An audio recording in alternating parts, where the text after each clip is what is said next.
高雄科技大学的团队最近开发 AI 智慧无人船，伫今仔日落水测试，这只船会当自动判断航线，佮有这上盖新的充电系统。另外，也有民间的船厂呢发表上盖新的军事无人艇，那会当做是军事用途，而且佮会当用来海上救援。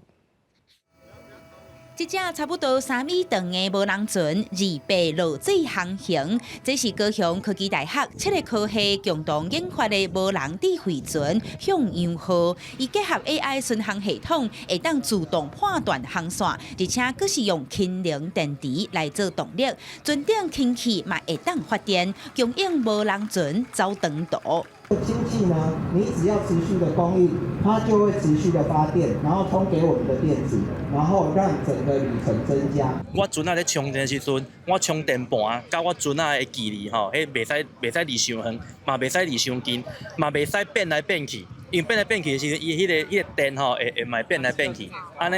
会互伊规迄个线路都烧掉。罗教授指出，发电水底的充电系统定拄到充电无稳定的问题，因研发这款稳定而且会当快速充电的技术，是无人船减少人力的关键。未来希望会当用伫咧海事探勘等等的用途。另外，军用无人船最近也真抢，国内有游艇的厂商伫咧高雄国际游艇展发表国内头一只稳型军用的无人艇，目前整体研发完成啊，按算明年就会当落海测试。无人艇呢，它不只是只有那个军事用途，其实它有很多的那个